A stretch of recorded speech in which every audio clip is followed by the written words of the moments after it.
Hallo und herzlich willkommen bei Häkeln mit Fultusa.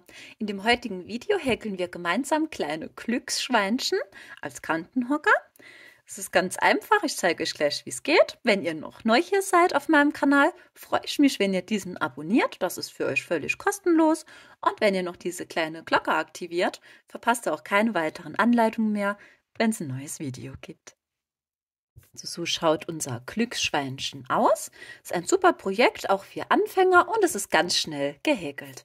Was wir dazu brauchen, also ich häkel das Ganze jetzt hier wieder mit Baumwolle. Das ist 50 Gramm auf 170 Meter. Da brauchen wir hier einen Hauptton. Ich habe jetzt so ein ganz helles Rosa, verwende ich. Wir brauchen ein kleines bisschen Weiß und diese Nase und den Mund, den mache ich jetzt persönlich mit schwarzem Filetgarn. Der wird nachher aufgestickt. Könnt ihr aber natürlich auch aufmalen mit unserem Perlenpennstift, den ja viele schon haben aus anderen Videos, wo wir das schon benutzt haben. Das ist natürlich euch überlassen. Und hier diese Augen habe ich heute 2 kleine schwarze Halbperlen verwendet. Dann hier noch so einen kleinen süßen Anhänger. Und was ich noch ganz neu jetzt entdeckt habe mit diesem Hotfix, den habe ich euch ja auch schon vorgestellt in manchen Videos, habe ich jetzt hier kleine Herzen entdeckt. Das ist super süß. Die Links für diese zwei, ja, den Anhänger und diese Hotfix-Herzen, mache ich euch unten wieder in die Infobox rein. Wir häkeln dieses Schwein, also der Körper und der Kopf, das ist ein Stück. Und wir beginnen unten am Boden. Was ihr natürlich auch noch braucht, ist Füllwatte. Und ich benutze jetzt hier persönlich Kirschkerne, um das Ganze zu beschweren. Hier könnt ihr natürlich aber auch dieses Füllgranulat verwenden. Und ich mache mir noch ein größeres Magnet nachher rein, das zeige ich euch. Dann kann ich das nämlich prima auf eine Abzugshaube oder auf den Kühlschrank oben drauf sitzen und dann hält das perfekt. So, also wie gesagt, wir starten von unten nach oben. Hier mit unserem Hauptton. Wir machen uns einen Fadenring und häkeln in diesen 6 feste Maschen hinein.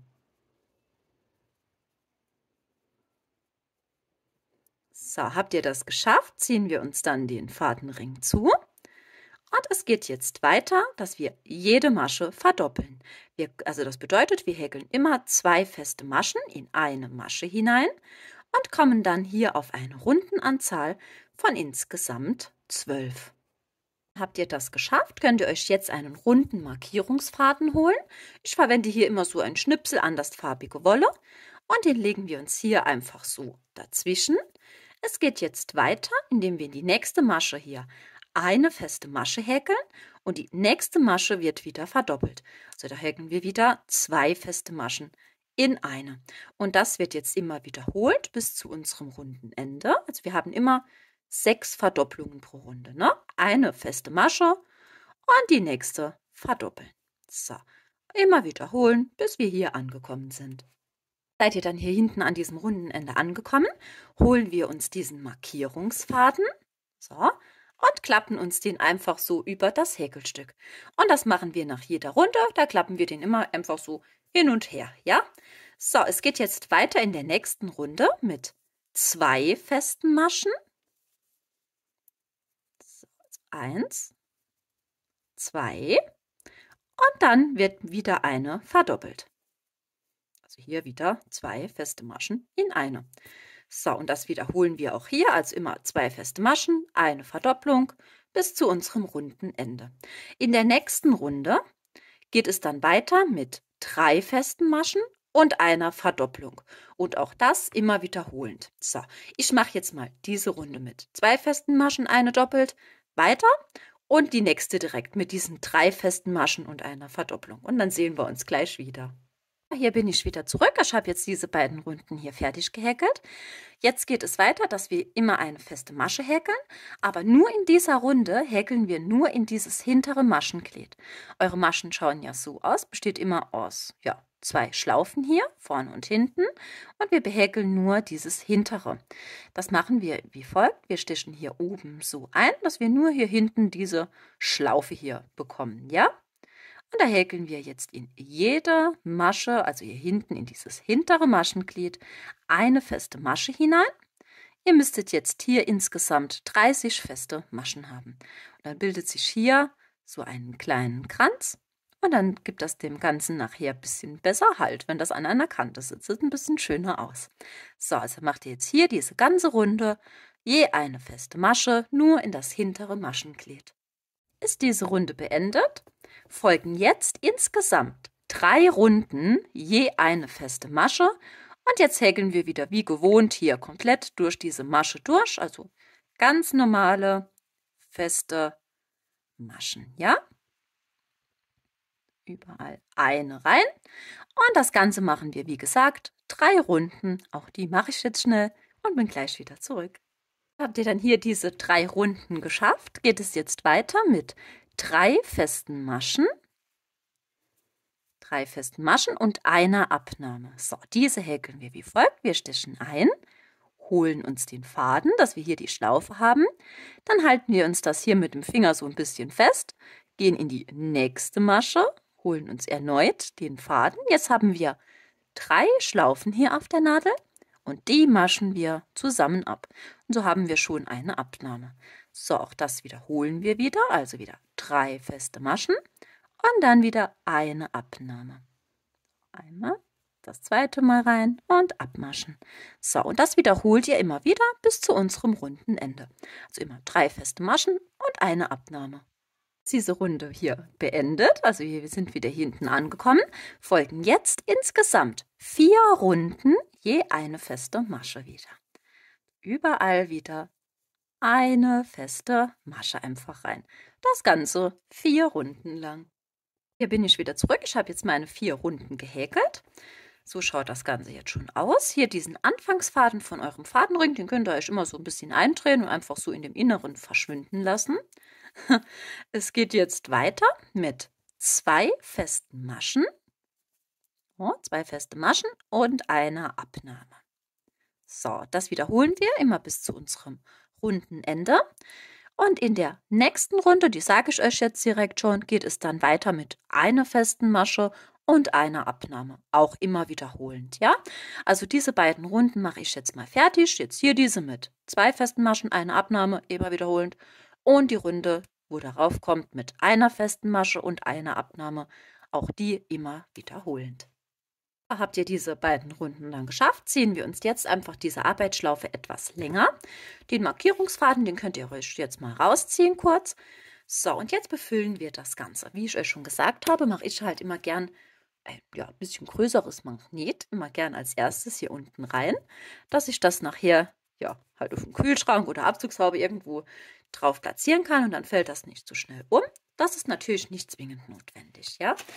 Ich gehe jetzt hin, dass ich mir hier so Kirschkerne halt gerne nehme und das Ganze ein bisschen beschwere. Also da könnt ihr ungefähr so ein 3/4 davon das Ganze mit diesen Kernen auffüllen. Solltet ihr jetzt nicht diese Kirschkerne zu Hause haben, ihr könnt wie gesagt auch extra dieses Füllgranulat verwenden. Ja, oder halt kleine Dekosteine, ne, oder ja, kleine Kieselsteine. Alles, was halt ein bisschen das Ganze schwerer macht, ne? So, also ihr füllt das Ganze so ziemlich, 3/4 mit einem Gewicht halt auf, ja. Und dann stopfen wir das restliche Viertel hier mit Füllwatte aus. Hierbei könnt ihr darauf achten, dass ihr mit dem Finger so ein bisschen hier zwischen Körner oder Steine, je nachdem, und dem gehäkelten so ein bisschen die Füllwatte so an die Seite ein bisschen dran schiebt. Ne? Und dann füllt ihr das schön kräftig erstmal aus. Ihr dann alles gut ausgestopft, dazu meinte ich schon ziemlich kompakt, wie ihr seht. Dann gehen wir hier in unsere Arbeitsschlaufe wieder mit unserer Häkelnadel rein. Und ich mache das jetzt so, dass ich mir das jetzt halt hier wieder mitzähle. Ihr könnt euch natürlich auch diesen runden Markierungsfaden wieder einlegen. Das ist jetzt ganz euch überlassen. In diesen nächsten Runden arbeite ich halt nur so, dass ich mir das Ganze mitzähle. So, in dieser Runde, die jetzt folgt, folgen 6 Abnahmen. Ja? So, also immer 2 Maschen zusammenhäkeln.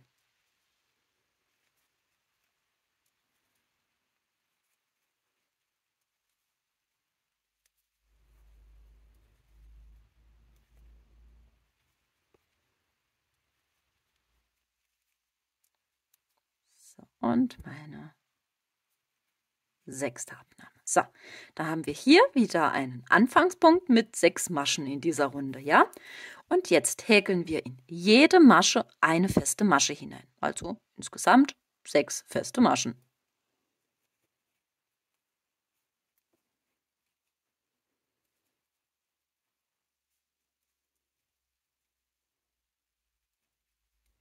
So, habt ihr das geschafft? Jetzt formen wir direkt diesen Kopf.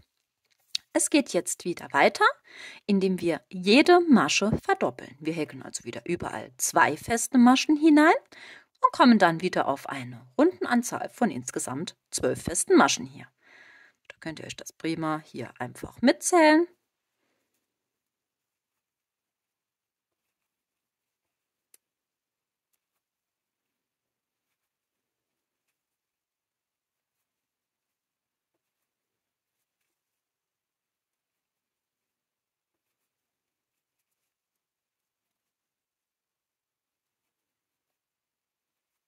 So, und 12. So, jetzt gehe ich wieder hin und hole mir meinen Markierungsfaden und lege mir den jetzt hier wieder ein. Es geht jetzt weiter mit einer festen Masche und einer Verdopplung.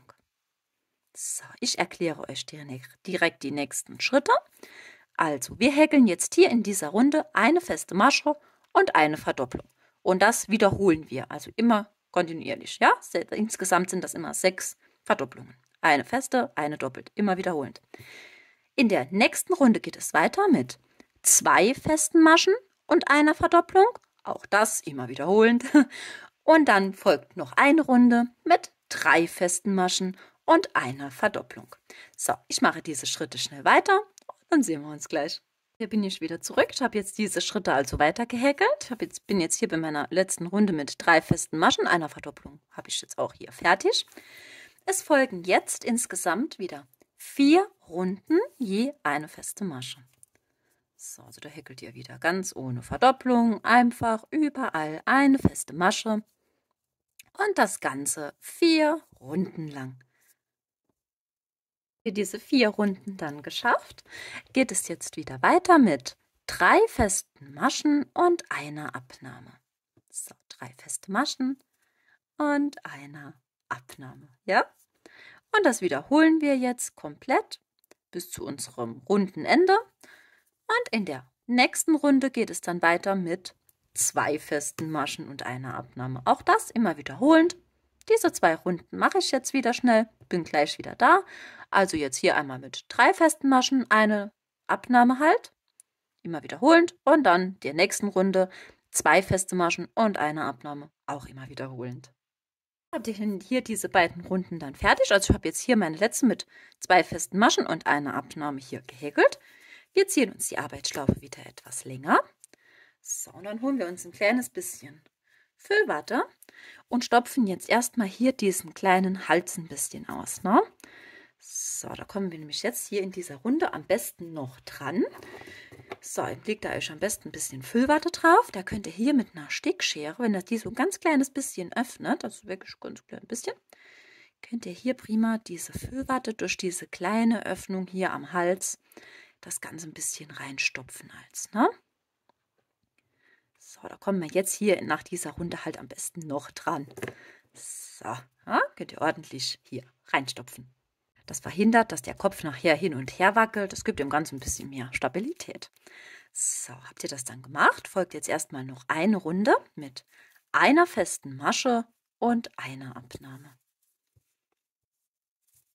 So, eine feste Masche und eine Abnahme. Auch das immer wiederholend. Habt ihr diese Runde dann hier beendet, ziehen wir uns die Arbeitsschlaufe wieder etwas länger. Markierungsfaden kann man jetzt rausmachen. Und wir stopfen jetzt den Kopf schön kräftig mit Füllwatte aus. Ist dieser dann schön ausgestopft, also schön fest, holen wir uns wieder unsere Arbeitsschlaufe hier. Und es folgen wieder 6 Abnahmen. Den könnt ihr einfach wieder mitzählen.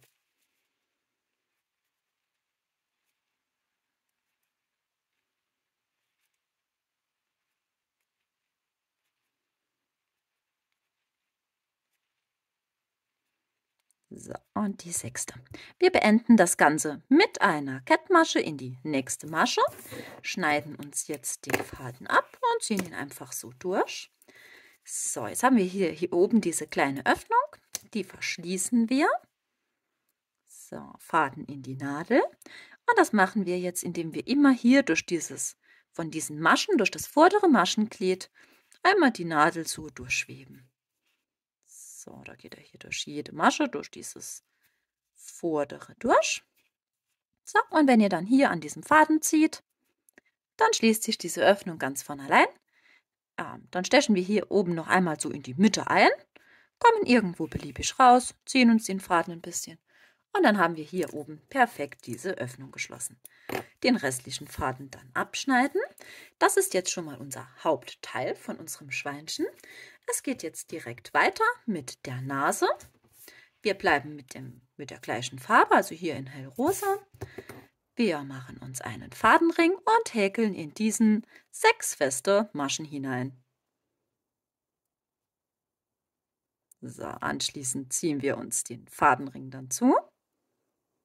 So.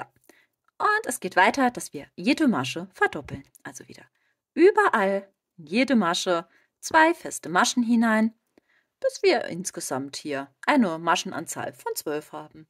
So, wir beenden das Ganze, dass wir in die nächste Masche, wenn wir diese 12 feste Maschen haben in dieser Runde, wir stechen in die nächste Masche ein und ziehen uns einfach eine Kettmasche. So, jetzt lasst ihr euch ein gutes langes Stück Faden, den brauchen wir nachher noch, um das Ganze anzunähen. Diesen Anfangsfaden von unserem Fadenring, dann könnt ihr gut stramm ziehen und dann kürzen wir uns diesen ganz knappkantig hier ab. So, das ist jetzt schon unsere Nase. Wenn ihr wollt, könnt ihr dieses Häkelstück so festhalten und so ein kleines bisschen auseinanderziehen. Sieht auch ganz schön aus, aber halt auch, wenn es ganz normal als Kreis ist, ist auch ganz schön. So, mit den Augen ist auch ganz leicht. Wir holen uns jetzt weiße Wolle, machen uns einen Fadenring und häkeln in diesen 4 feste Maschen hinein. So, 4 Stück, Finger raus und Fadenring zuziehen. So, und wir schließen das Ganze hier zu einem Kreis, indem wir in die erste Masche wieder einstechen und uns eine Kettmasche ziehen. So, auch hier lassen wir uns wieder ein längeres Stück Faden. Das brauchen wir ebenfalls nachher zum Annähen. Und hier diesen Anfangsfaden von unserem Fadenring wieder stramm ziehen und knappkantig kürzen. So, und das Ganze brauchen wir jetzt natürlich noch ein zweites Mal. Also das war ein Fadenring mit 4 festen Maschen und mit einer Kettmasche zum Kreis schließen. Dann beide Augen hier fertig gehäkelt habt, könnt ihr das Ganze auch natürlich direkt schon annähen. Ich mache das so, dass ich diese Nase ziemlich mittig platziere und die Augen direkt dicht nebeneinander gesetzt, genau über der Nase anbringe. Das könnt ihr einmal einfach hier außenrum annähen mit diesem Faden, den wir halt länger gelassen haben. So, es geht jetzt weiter mit den Ohren. So, wir holen uns wieder unser Hauptton, in meinem Fall hellrosa. So, wir lassen uns jetzt hier ein kleines bisschen längeres Stück, ja? Machen uns eine Schlaufe, so, und schlagen jetzt eine Luftmaschenkette mit insgesamt 5 Maschen an. So, 5 Stück. Und jetzt häkeln wir hier an dieser Luftmaschenkette entlang herunter mit einer festen Masche. So, eine feste Masche. In die nächste Masche hier folgt ein halbes Stäbchen. So, ein halbes. Und die nächsten 2 häkeln wir dann je ein Stäbchen. So, das erste Stäbchen und das zweite Stäbchen. So, auch hier lassen wir jetzt wieder ein längeres Stück Faden, wenn wir das abschneiden und ziehen uns das einfach durch. So, und das ist jetzt auch hier schon unser erstes kleines Öhrchen. Brauchen wir natürlich noch ein zweites Mal. Also, wir häkeln eine Luftmaschenkette mit 5, häkeln an dieser Luftmaschenkette jetzt zurück mit einer festen Masche, ein halbes Stäbchen und 2 Stäbchen. Dann beide Ohren hier fertig gehäkelt. Also hier, wie gesagt, das ist am Anfang immer ein kleines Stück. Ich zeige euch auch jetzt warum. Wir holen uns jetzt unser Schweinchen. So, achtet darauf, dass diese rechte Seite zu euch zeigt. Also das ja, dass die Ohren halt nicht verdreht sind. Das beide, seht ihr, so sieht das hinten dran aus. Ich weiß nicht, ob man das in der Kamera so gut erkennen kann. Achte darauf auf jeden Fall, dass beide Seiten gleich identisch nach vorne aussehen. Ne? So, wir fädeln uns das Ganze in eine Nadel ein. Und jetzt, ja, können wir hier, wenn wir das Schwein so hinstellen, ja, hier oben, ne, ziemlich hier oben so ein bisschen seitlich die Ohren anbringen. So, ich nähe das jetzt erstmal hier ein bisschen fest.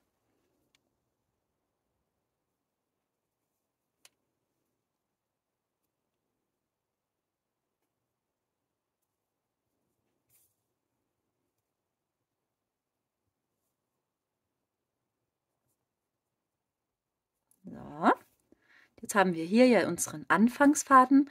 Bei denen kann man jetzt prima benutzen und das ganze Arbeits- und Endfaden hier miteinander verknoten. Hier ein Doppelknoten macht, hält das prima. Ne? Falten uns kein Ohr ab und nix. Perfekt. So, und dann können wir hier diese Fäden vernähen, indem wir die einfach so quer irgendwo durch den Kopf hier durchziehen. Ja, das ist völlig egal, weil wir haben ja diesen Doppelknoten. Und da gibt es hier nichts auf. So, einfach so durch. Und dann ziehen wir ein kleines bisschen an dem Faden, dass er so ein bisschen strammer ist. Ja? Abschneiden.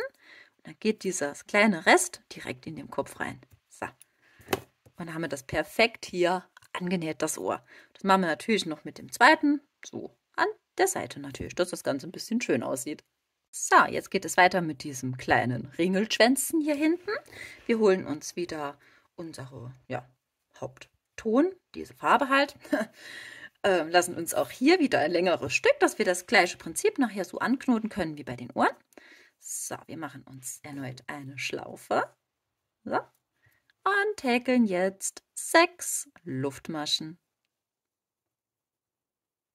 So, 6 Stück. Und wir häkeln jetzt an dieser Luftmaschenkette entlang herunter, indem wir jede Masche verdoppeln. Also wir häkeln in jede Masche 2 feste Maschen hinein.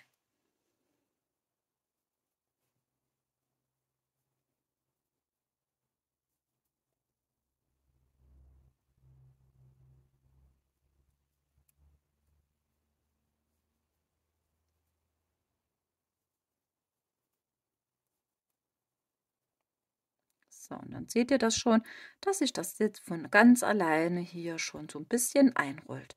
Wenn ihr dann hier hinten angekommen seid, schneidet ihr euch den Faden wieder ab, ruhig ein kleines bisschen länger, ne? Einfach durchziehen. So, und dann seht ihr das schon, dass sich das so ganz niedlich ein bisschen einrollt. So, und das nähen wir jetzt genauso in dem gleichen Prinzip, wie das mit den Ohren war, dass wir hier diese beiden Fäden nachher miteinander verknoten und vernähen. Hier hinten natürlich, ja, am Hinterteil an. So, habt ihr das dann hinten angenäht? Geht es jetzt weiter mit den Armen und den Beinen. So, das ist auch ganz einfach. Und die häkeln wir komplett identisch. Arme und Beine wird komplett gleich gehäkelt. Also ihr braucht das Ganze natürlich dann halt 4-mal. Ja? Wir machen uns einen Fadenring und häkeln in diesen 6 feste Maschen hinein. So, anschließend ziehen wir uns den Fadenring wieder zu. So, und wir schließen das Ganze zu einem Kreis, indem wir in die erste Masche hier einstechen und uns eine Kettmasche ziehen. So, das ist jetzt schon der Fuß oder das Händchen halt. Und es geht jetzt weiter mit dem Bein oder halt Arm. Ja, das ist ja alles das Gleiche. So, es folgen 12 Luftmaschen.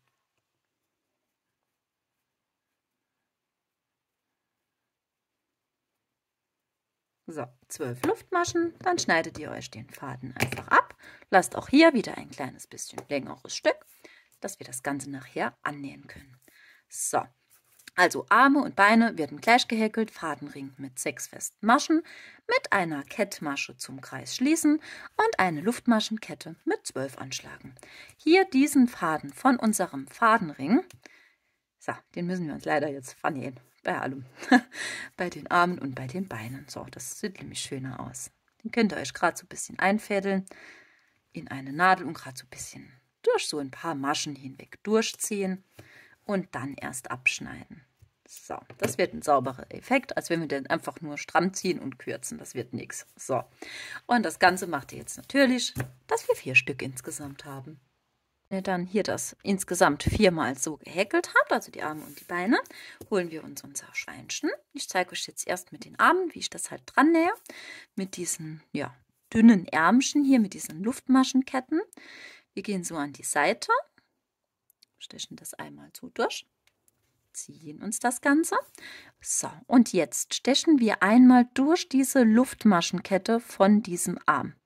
Einmal ein, kommen an der Rückseite genau zwischen 2 Maschen, ja, also in so einem Zwischenraum raus. So, und dann lassen wir uns den Faden erstmal hängen. Wir holen uns das zweite Ärmchen. So. Das kommt natürlich genau gegenüberliegend hier dran.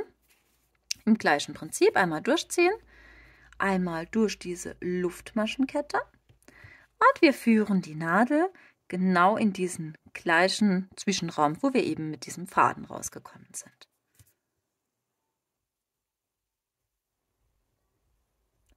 So.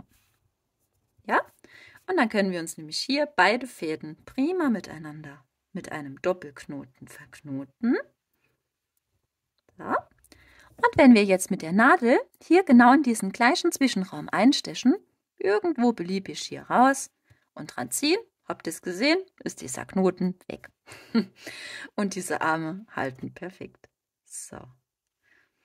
Und das hat den Vorteil, dass sich nachher auch hier wirklich nichts verzieht. Seht ihr das? Da kommt nicht, dass es auf einmal so ein kleiner gerader Faden oder irgend sowas hier rumhängt. Ups. Und dann schneidet ihr hier den Rest ab. So. Und dann ist das perfekt dran. Das gleiche macht ihr auch hier mit den Beinen so. Ich orientiere mich immer an den Augen. Und die Beine kommen natürlich hier vorne so ziemlich an den Rand, weil wir es ja gerne als Kantenhockerchen benutzen wollen. Ne? Und das ein bisschen versetzt, so 3, 4 Maschen. Könnt ihr dazwischen freilassen. So. Habt ihr die Beine dann auch hier fertig dran? Sticken wir jetzt noch schnell die Nasenlöcher und den Mund auf.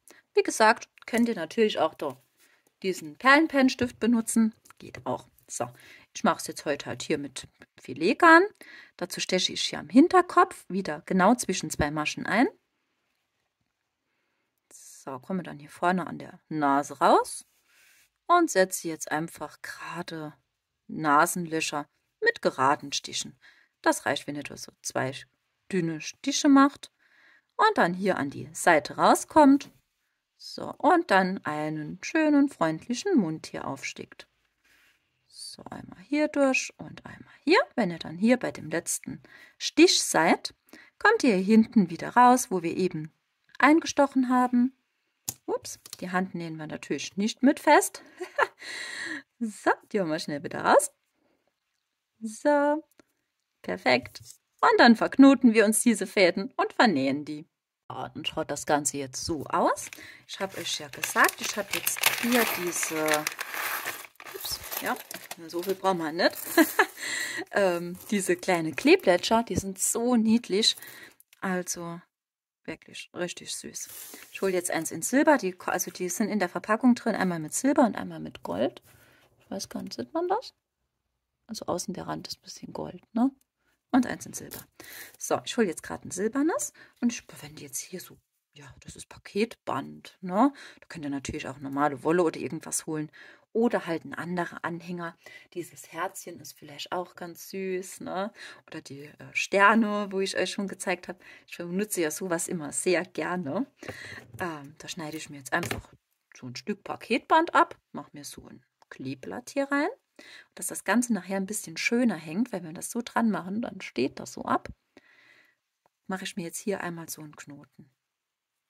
So. Einmal einen Knoten rein. So, und dann habt ihr das direkt hier schön vorne liegen. Seht ihr das? Eben was so quer und so habt ihr ein schöneres Ergebnis. So, dann holen wir uns unser Schweinchen und dann wickele ich mir das einfach einmal hier so rum und binde mir hier eine Schlaufe. Es sieht vielleicht auch ganz toll aus, wenn ihr ja, so normales Schleifenband oder irgend sowas drum wickelt und so eine kleine Schlaufe macht. Sieht bestimmt auch total nett aus. So, ich fand das halt mit diesem Kleeblatt, ja, das ist halt wirklich, ja, ich weiß auch nicht, süß. So, ich habe halt irgendwie, wenn ich so Schlaufen mache, immer extrem viel Abfall. Keine Ahnung, irgendwas mache ich wohl darin falsch, ich weiß es nicht so. Naja, egal. So, Kleeblatt ist dran und jetzt zeige ich euch noch diese Herzen, wo ich habe. Also da kommen 2 Päckchen an, ich weiß gar nicht, ich glaube 500 oder ja, ich glaube 500 Stück sind da drin. Ne? Also da haben wir ordentlich Material. Ich wollte die euch einfach halt zeigen, weil ich die so niedlich fand. Wir kennen ja die ganze Strasssteine. Ne? Da habe ich euch ja extra ein Video davon gemacht mit diesem Hotfix-Applikator. Der, wo das jetzt noch gar nicht kennt, also es gibt ein extra Video dazu. Das sind Strasssteine, da ist hinten dran Kleber. Dieser Applikator wird heiß und dann können wir das draufdrücken. Wie ihr seht, habe ich jetzt hier diesen geraden Aufsatz, verwende ich halt für diese Herzen jetzt. Ne? Normal benutze ich ja immer diesen runden, einen für alles, aber hier bei diesen Herzen, die sind ganz flach, geht das mit diesem ganz flachen Aufsatz halt ein bisschen besser. So, wie gesagt, hier ist auch dieser Kleber hinten dran und ich habe das vorher noch so gar nicht gesehen. Ich kenne immer auch nur diese Glitzersteine halt, ne? Und dann halten wir uns das mal dran. Ich hoffe, er ist schon heiß genug. Ich glaube schon. Ja, halten wir uns ein bisschen dran. Ja. Man sollte es nicht tun, ich muss es aber immer wieder machen. Ja, es ist fest. Nicht direkt dran greifen, bitte. Es ist sehr heiß. Naja, aber es ist fest. Prima. Also ich finde das total niedlich. Ich habe euch ja schon 1000-mal gesagt, dass ich das Herz aufsticken, ne, mit diesen Stickern. Bei mir ist das halt immer ein fragwürdiges Herz. Und das ist für mich die perfekte Alternative. Also ich habe ungefähr jetzt 500 Stück oder was drin ist. Also Gritti hat so ein Herz verpasst. Die Augen mache ich mir jetzt noch gleich ein bisschen Alleskleber drauf und 2 schwarze Halbperlen. Also mit ein bisschen Alleskleber, 2 schwarze Halbperlen, so dicht nebeneinander gesetzt aufkleben. So, ich habe jetzt noch hier mal. Das ist jetzt gerade so ein Versuch. Ich habe jetzt mal noch so ein Rouge geholt. So ein ganz normales, ne? So ein Puder. Machen wir ein bisschen mit so einem Wattepad. Mache ich mir hier jetzt noch ein bisschen so die Bäckchen, dass ich das Ganze noch ein bisschen anmale. Das wird noch ein bisschen schönerer Effekt. So, also, wenn ihr wollt, könnt ihr euch hier noch ein bisschen mit Rouge diese Wangen anmalen. Ist ganz niedlich. Ja, also diese Glücksschweinchen hier, ne, das ist natürlich ja, besonders süß für Silvester und sowas, ne, für das zu verschenken. Aber ich glaube, ja, das passt eigentlich zu jeder Gelegenheit, ne? Ob es jetzt im Geburtstag ist oder einfach mal so oder jemand ist halt krank, ne? Wo man dann vielleicht was Kleines mal mit ins Krankenhaus oder sowas halt mitgeben will, ne? So ein kleiner Mutmacher, Glücksbringer halt. Ja, also ich denke, das passt eigentlich durch das ganze Jahr über. Prima für jeden. Ja, wie gesagt, also ich finde sie ganz süß. Ich hoffe, ihr auch. Und ich hoffe, ihr hattet wieder Spaß mit mir, dass wir zusammen gehäkelt haben. Und schickt mir gerne wieder Bilder auf Instagram oder besucht mich in meiner Facebook-Gruppe Häkeln mit Voltusa. Könnt ihr mir gerne auch mal Bilder zuschicken. Ja, und ich freue mich schon auf jeden Fall aufs nächste Mal. Bis bald. Tschüss.